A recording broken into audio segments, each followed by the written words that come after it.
The following program is presented by the Metropolitan Library Service Agency.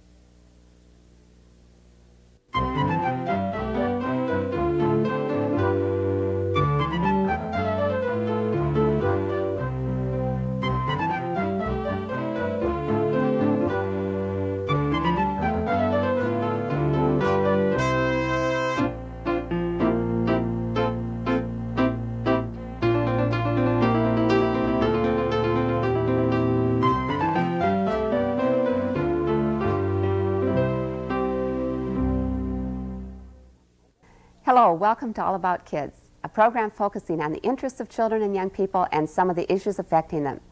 Our guest today, Marilyn Sachs, is the author of many children's books. She's read widely by kids across the country.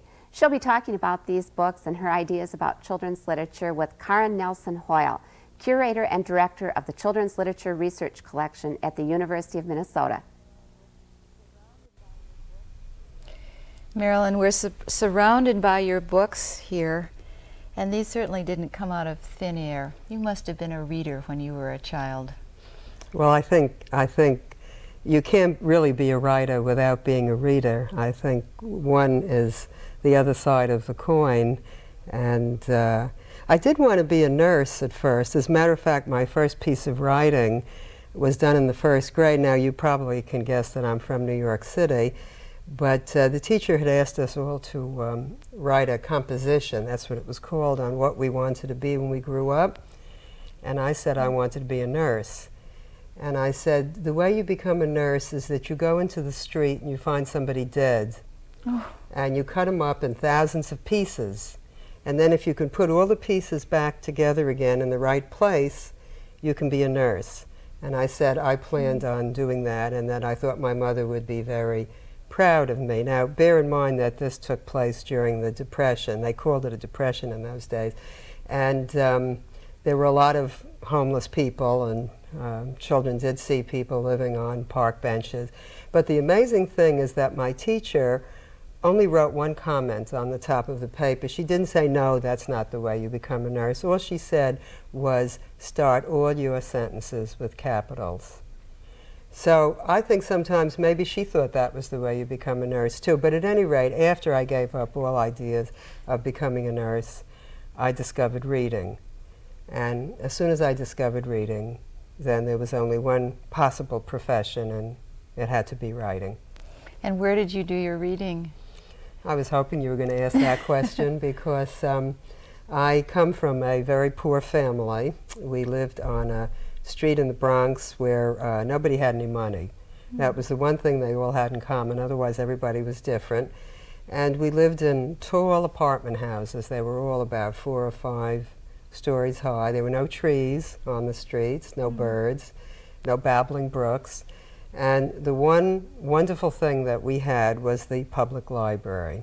And it was one of those old Carnegie branches, you know, very formidable, very scary, where children had to practically go tiptoeing in. They made it very hard for you, but the books were there. And that's where I spent a good deal of my childhood, in the library. Becoming acquainted with characters through the books. Yes, indeed. And some of the books must have had sisters in them. I remember that your first book, Amy Moves In, is about a sister. And I wonder if you can tell us something about this book. Does it come from real life? Well, this was my first book, and it comes out of my childhood. I do indeed have a sister. As a matter of fact, the illustrator in those days, Judith Gwynne Brown, actually went to the old neighborhood that I lived in, and she, this was the house. This was the house that I lived in. Let's say, oh, these two things out in front are called stoops in the Bronx, and they're stone ledges where kids perch on. And I was the baby sister, and I had an older sister who was a model. She was everything I wasn't, because I was, I have to admit, I was a terrible child. I was cowardly, and I was a liar, and I was a crybaby, and my sister was smart and beautiful and strong. And she hated me a lot because she was an older child, and she spent a lot of time knocking me around. The only thing she couldn't stand was for anybody else to push me around. I think that's pretty typical of older sisters. And I owe a lot to her. She really was the one who shaped my taste in books. She was a big reader. She was very smart. And she picked out a lot of the books that she felt I should read as a child. And I admired her very much. She also, I should say, rescued me when anybody picked on me or beat me up. She was the only one who was allowed to do that. So that was my sister. And you have a very recent book, What My Sister Remembered, with the word sister in that title too, and I wonder if you could tell me about this book. Well, there are about 30 books between this one and this one. This one was published in 1964. I actually wrote it 10 years earlier, but it took 10 years to get it published, and the whole publishing scene had changed between the 50s and the 60s. There was no such thing as realism in the 50s. There were no ethnics in books. There was nobody poor in books. Usually people didn't live in cities in books, although of course they were living in cities all over the country. And it was sort of a lily-white, unrealistic world where everybody was, at the end of the book, everybody had to be gainfully employed. My father could never hold a job for very long. And the father in this story is a good father, but he goes from job to job. And the editors all said, you have to get him a job at the end of the book. The mother was in an accident, as my mother was, and didn't come back for a year or so. And again, mothers had to be home in the kitchen. Children had to be respectful. It was a very different kind of a scene. So between that and that, in the intervening 30 books, and in the intervening, let's see, that was 64, this is 92, nearly 30 years. A lot has changed, and I think I've changed a lot as a writer too. I still love to write about sisters, and if I can possibly do it, I like to have the younger sister win out. Because as a child, my older sister was always way ahead of me in almost every way. So I sneak it in one way or another. Sometimes I write a book about sisters, but it's a brother and a sister, but it's really two sisters. And from time to time, she stops talking to me because she gets the underlying message. In real life. In real life, right. Your sister does that.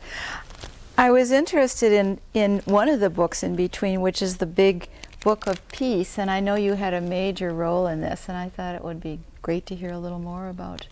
Well, this of all my books, I think, and this isn't really all my book, I'm most proud of this one. I was a co-editor of this book, and the book came out 2 years ago in must have been 1990. Yeah. I had an idea for an anthology of peaceful writings. I guess I was thinking of books that were already published, like Ferdinand. He was the original peacenik, and have some stories by Woody Guthrie, songs by Woody Guthrie, for instance, that one, Don't You Push Me Down. And I talked to various publishers, and nobody thought there was any money in a book about peace. You know, everybody's crazy about war. War is exciting, and you've got a lot of courage, and you know, people make noble statements, but peace is sort of a dead, flat thing. And then in San Francisco at an ALA conference, I guess in '88, Dutton said, one of the Dutton editors who was there said, you know, I think we might be interested in this.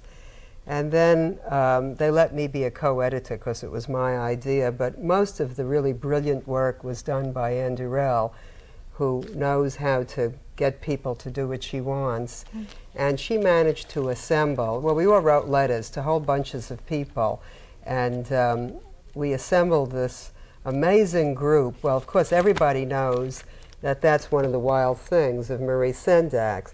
And here he's got a bird nest in his head, so he's really not being very wild, he's being very peaceful. But we have a whole bunch of Caldecott winners.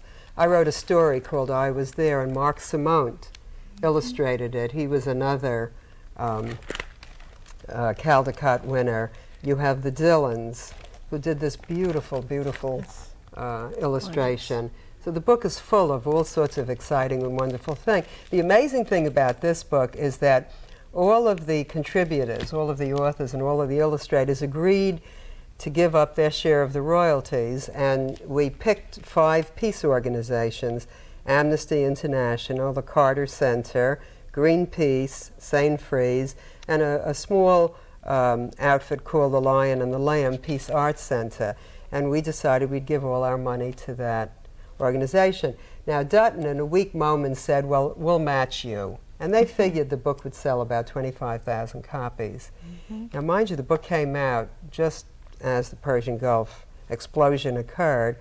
And over the course of time, it sold 200,000 copies, and it's raised $500,000. And it's still going strong.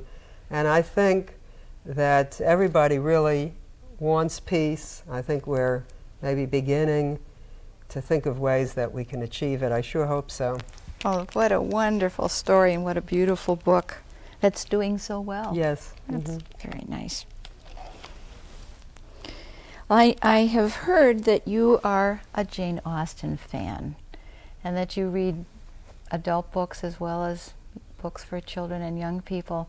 How has reading Jane Austen affected your writing or your thinking? Well, I'm afraid it hasn't affected my writing at all. I wish it had. You know, I think the books that I read as a child are still echoing in all of my books. And Charles Dickens, for instance, I can't shake loose of him, and every once in a while I get very melodramatic. And I did a book called A December Tale that has all sorts of dark and lights, you know, the kind of things he did. Because I think people who are going to write learn by reading. And they don't even know it, but the best way to learn how to write is to read. You're just taking it all in, you're absorbing it all. And I think anybody who wants to encourage a child to write shouldn't really stand over the child and say, you know, this is characterization and this is plot, but just give him a whole bunch of books, let him go free. I mean, that's like what Winston Churchill said, give him the tools, get out of the way, let him do the work, or her do the work. But Jane Austen I discovered as an adult, and she's my comfort blanket. I don't travel anywhere without one of her books. I have other books, new books, that I'm reading, but I have to have a Jane Austen book with me, because if things get upsetting or if I don't like the books I'm reading, I retreat into Jane Austen. Now, you see, I think if we're going to talk about reading, books close doors as well as open them. And I think that's a very important function of books. You know, we all know you give a child or a grown-up a book and they're going to learn something. Well, they don't necessarily have to read to learn something. They can read to be protected.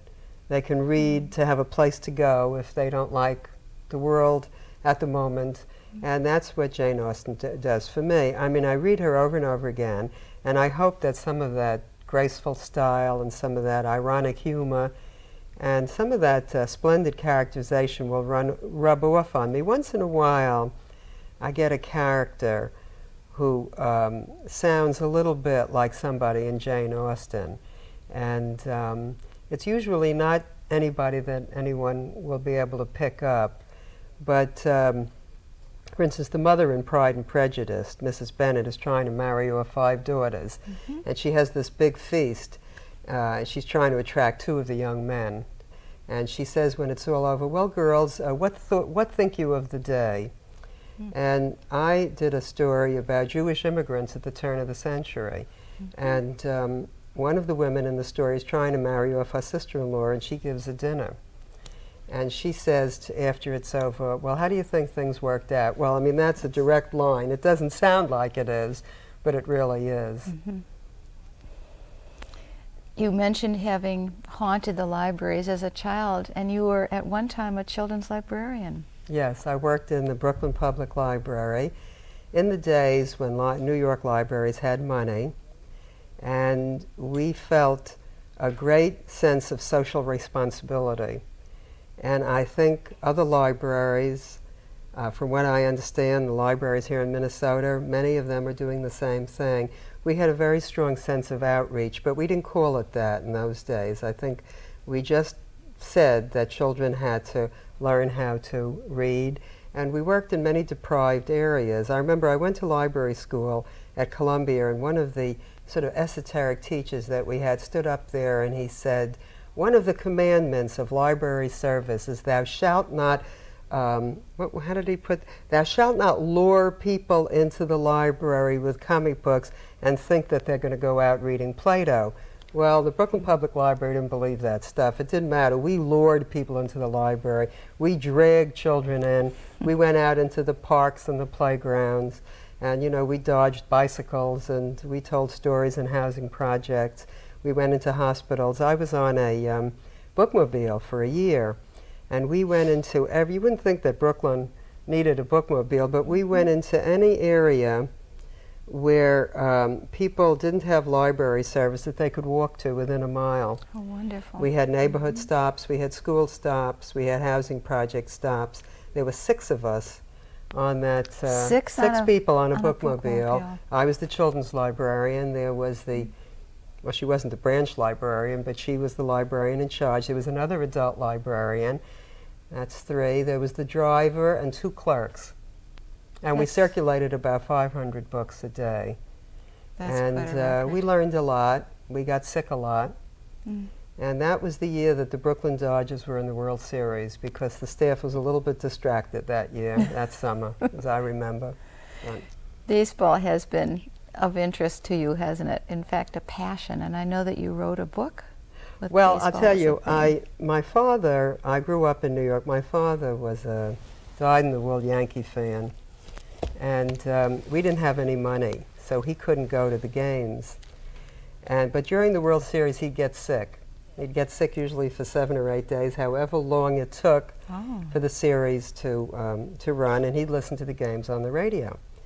And the Yankees always won in those days. Well, I guess I was a Yankee fan for a while, and then when I moved to Brooklyn, I saw the errors of my way and became a Brooklyn Dodger fan. And then when I moved out to San Francisco, I became a San Francisco Giant fan. Now, I've always liked baseball. My husband loathed it. So I didn't have any support in the family until my son was born. Sometimes I think he's the reincarnation of my father, because he was born loving baseball. And when my children grew up, my daughter used to read all my books, and she would tell me what was wrong with each of them. He would never read any of the books that I wrote. And one day I said, what would it take for you to read something that I've written? And he said, if you write something interesting, I'll read it. And something interesting was baseball. So we talked about it when he was a little boy, and we talked about different possibilities. You know, I couldn't get him interested in King Arthur with his magic sword, but we talked about a boy maybe with a magic mitt. And so it's really the King Arthur story. You see, again, there's that chain from the books that I read down to the books that I'm writing. And the name of the book was Matt's Mitt. Now, this wasn't the original edition, because Matt's Mitt, after a while, was followed by a book called Fleet-Footed Florence.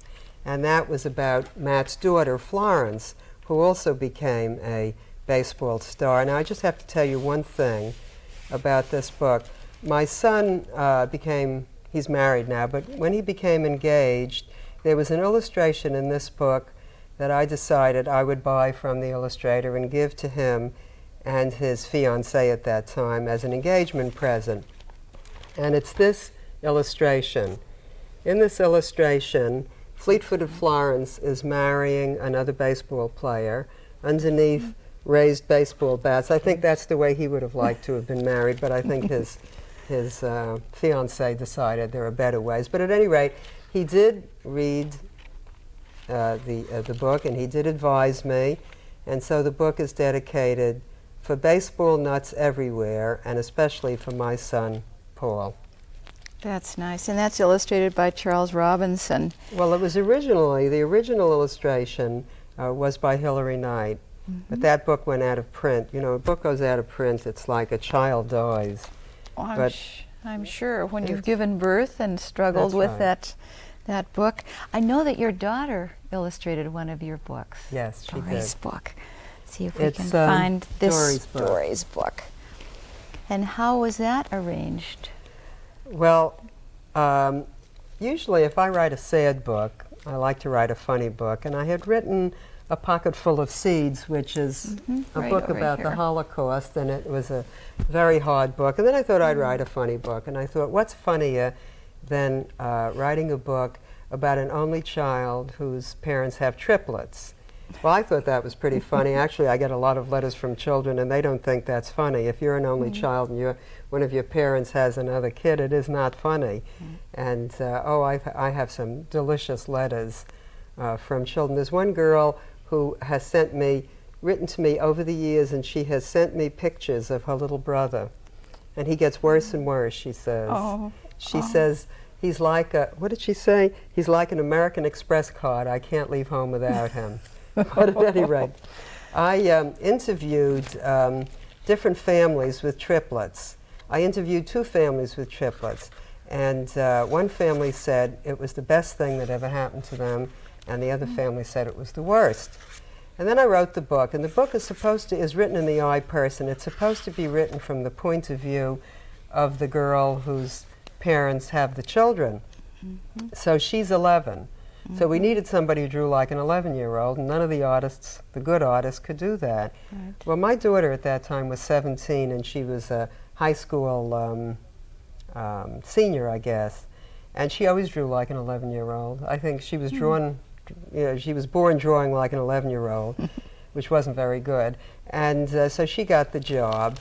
And here's the mother pregnant. Yes. I think this is a very funny illustration.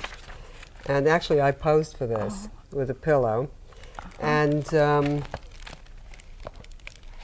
I don't know, there are all sorts of delightful illustrations in this. But I wish I could tell you it was a lot of fun. But as she says, she'll never work with me again on anything. I had deadlines, and she just was very busy, being a high school senior. And finally, one day she got sick. And she was home for about 3 or 4 days, and in that time she did the illustrations. Oh, what a good I don't think story. there'll be a sequel to that one. Have you been satisfied with the illustrations on the covers of your books? No, I guess it's the standard complaint that I see the characters one way, and the artist sees it another way. There was only one book, and it's that one. It's Veronica Gans.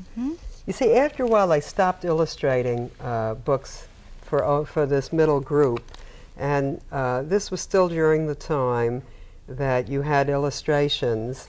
And this is a story about a bully whose name is Veronica Gans, and she's beaten up every kid in her class. And then a smaller boy moves into the neighborhood. Now, I love this. Here's a picture of her. She looks subhuman. She's big, and the hair is over her face. And here's this small boy taunting her. And this was the first time, I guess this was my 4th book. The 3 books before that, I hadn't been too happy. But it seemed to me that this artist, Louis Glanzman, got everything right. He got this huge girl, the small boy. He got the whole sense of, what it felt like to have a bully after you, and also what it felt like to be really a big kid when everybody else is so small. I mean, here she is in the schoolyard, and everybody's making fun of her. Well, I liked the picture so much that I wrote him a MASH note, and I said, "Your pictures are wonderful. I don't know how you did it, but how did you know what Veronica Gans looked like?" And he wrote back and said, I knew what Veronica Gans looked like because she was in my class in the 6th grade. And when I met him, he turned out to be a little guy, and he said all these big bullies used to pick on him. Including girls. Especially girls. Oh, that's a great in 6th grade, the girls are always about 8 feet tall, and the boys are all about half their size. So. Along with the illustrator, you have had to work with an editor who chose that illustrator, and I'm curious about those editors, or the editor. Does that person monitor your manuscript does that person give you lots of ideas for changes? How has it worked with your life in your manuscripts? Of course, Karen, working in the Curlin collection, what happens with manuscripts as they begin and how they end. I've had basically 2 chief editors in my life. For the first 10 years or so, I was with Doubleday, and I had one editor, and her style was very different. She was very laid back, and she would sort of tell me loosely, well, I don't know, I'm not sure this works, or what does your daughter think? because I had a 10 or 11-year-old on the spot, you know, who had a lot of opinions. And she would just tell me, I'm not sure this works. Then when I changed to Dutton and had Ann Durrell as an editor, Ann Durrell had an opinion on everything. And if you look at the manuscript pages, they're full of the little pink slips, questioning, you know, all sorts of things. And one of the books, let's see, The Fat Girl, for instance, even down, she had an opinion even down to the article. I wanted to call this book Fat Girl. She said, no, you can't call it Fat Girl. And I said, well, why can't I call it Fat Girl? I mean, I'm writing a book about a fat girl, I want to call it Fat Girl. She said, no, you can't call it Fat Girl, you have to call it The Fat Girl. Wow. And I said, no, I won't. And then she got all the sales force to say they couldn't sell the book if I called it Fat Girl. And her point of view was that the story is not told from the point of view of the fat girl, it's told from another character's point of view. So if you were writing a book where that character is telling the story, for instance, like Richard Wright's Black Boy, he's telling the story, he could do that. Or Man-Child in the Promised Land, he's telling the story. But since she was not telling the story, I couldn't call it Fat Girl. It's a very small distinction, but that's the kind of editor she is. So we have many disagreements. Sometimes we have many strong arguments. She has fussed over a lot of things. I've fussed over a lot of things. But it's very good. Friction, I think, helps. And good debate. I'm sorry? It's a good debate. I think it's a very good debate. And then you have to justify sometimes what you want to do. Right. And she really is very strong. But I think she lets me be. If I really fight for something, then she'll let me have my way. It's been such a treat to talk with you, Marilyn Sachs, to think about your being a child who went to the library, found books and read then, and a woman who grew up to become a children's librarian and now an author. And we're just delighted that your manuscripts are in the Curlin collection so that people can come and look at them there, but also that all of your books are in the public library and in the bookstores for people to find and read. Thank you very much, Karen.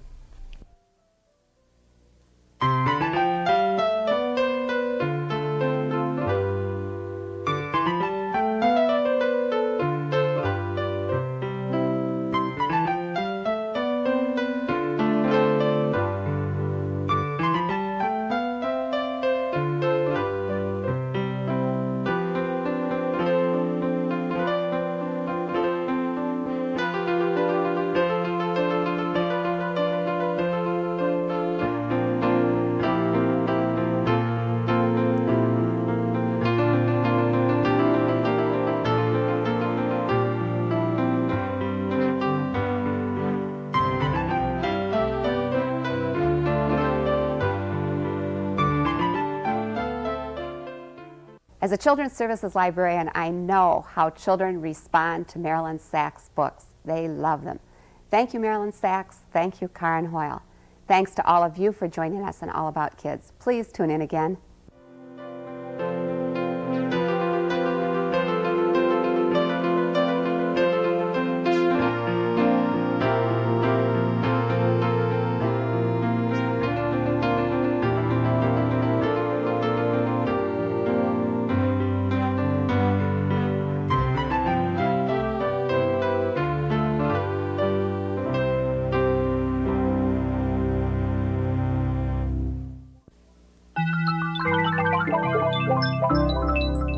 This has been a presentation of Hennepin County Library in conjunction with the Twin Cities Metropolitan Library Service Agency.